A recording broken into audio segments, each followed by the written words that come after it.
Hello everyone, and welcome to another News Coolum video and another charging site review. I'm here in the Southside Park, Sacramento at the EVgo chargers. Now, I've used these chargers before. I've even featured them in a video before, but I don't think I've done a formal site review on it. I visited this when I was doing my how many stops would it take to charge for only 15 minutes at a time on my regular 500-mile run. But, you know, this is a little bit different. I'm actually around town and I'm just topping up before I head back to Northern California. And so I've decided I'd stop in and do just a formal site review. Now, this site has 6 ABB chargers. There's 3 of the Terra HP and I think rated at technically 175 kilowatts, but they're the same as the Electrify America 150 kilowatt chargers. So in terms of speed, 500 amps, but also up to 950 volts, I believe is what the rating is. And then the other 3 ABB chargers are their old Terra 5.3 chargers. They're rated at 125 amps, so the old 50 kilowatt chargers. I actually tried to use the Terra HP charger, but my big pet peeve about this site is the angled parking, but not the angled cords. And when you use those heavy Huber plus Sooner cables that they have on the Terra HP, it actually pulls really heavily against the side of the vehicle. So there's a Nissan Leaf over there charging at it. You know, that can use it just fine. I'm sure like the Hyundai Kona electric or the Kia Niro EV, they would be able to use those chargers just fine. But because it's an angled parking, it's actually trying to pull the cable out of the car is essentially what it's doing. So not a great design there, but otherwise, you know, this is a nice site. Multiple fast chargers. It is a busy site, but hey, you know, I think things are getting a little bit easier in Sacramento thanks to Electrify America's Green City initiatives. But you see a bunch of those gig car share Bolt EVs that you can rent, drive around town or drive around the region. So it is pretty busy here. Rideshare services use it, all sorts of things. But I've never come here and not been able to access a charger. So I really like the site. But yeah, let's just jump right into a site score. Okay, so for accessibility, I'm giving it an 8 out of 10. Now, this is right near the freeway on-ramp, off-ramp, you know, Interstate 5, Highway 50, all you know, Business 80, I believe is the other one, and then a junction over onto Highway 99 as well. So, I mean, it's really easy to access in that regard. There's plenty of street parking.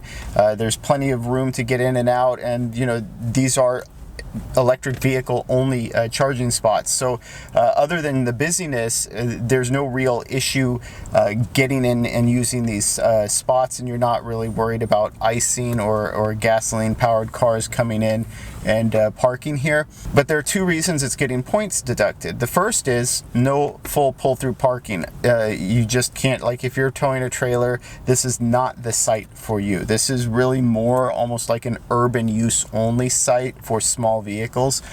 So that's one knock on it. And then the other knock on it is, like I said, this angled parking makes it really difficult to access the chargers sometimes. So depending on where the cord is, how it stretches across your vehicle, and whether it's one of those heavier cords that really pulls against the vehicle once it's plugged in, you know, it can actually make accessing this very hard. So I didn't even bother. I had an error out on the Terra HP. I just moved over here. It wasn't worth my time re-navigating and pulling in to an angled parking spot, head in, you know, almost perpendicular to the sidewalk. So it's getting an 8 out of 10 for access. In terms of amenities, it's also getting an 8 out of 10.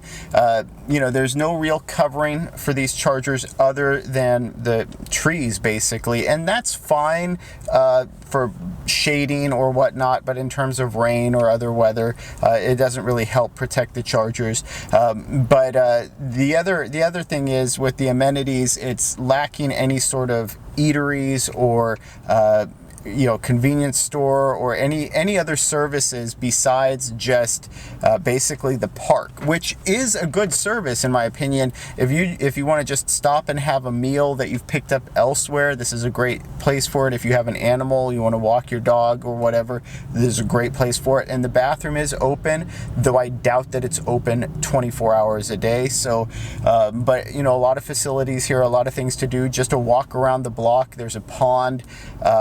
yeah, you could kill a lot of time here, so there are things to do. It just has to fit a very certain type of stop that you're looking for.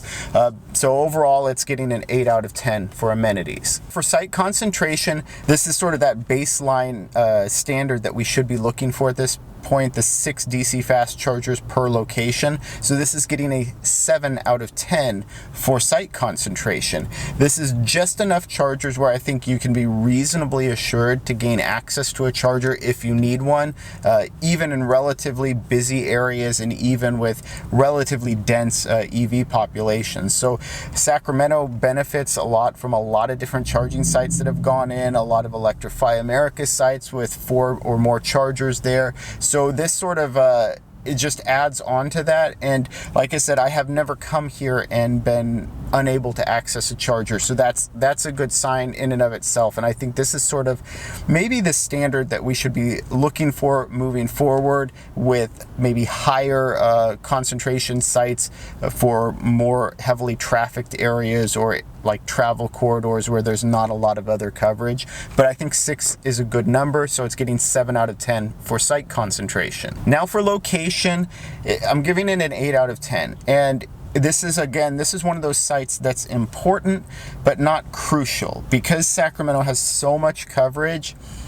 You know, no one site is going to be that crucial. When this went in, I think it was a little bit more important than it is now, but it's still a very important site in that it's right off of the freeway.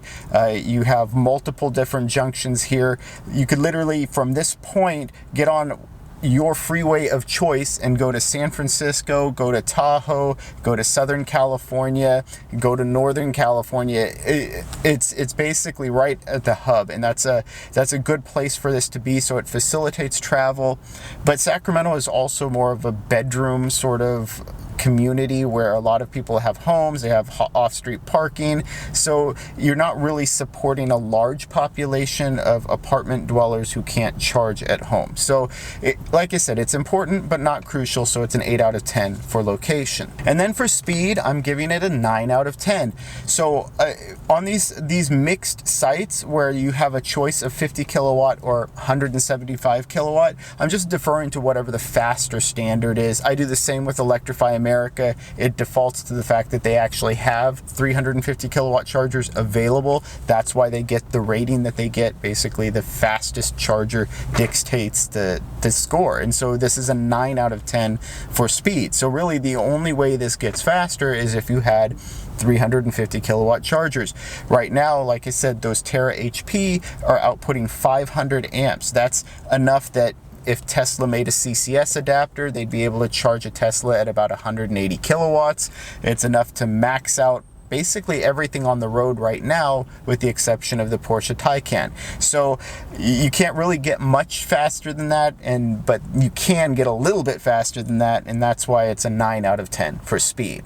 All right, and that brings us to the final site score, which is a 40 out of 50. So it's a basic B, and I think that's about what I would expect for a site like this. This is one of those sites that's really good. It's just not excellent, but hey, like small tweaks here or there, maybe reconfiguring it so it's easier to access with different vehicles.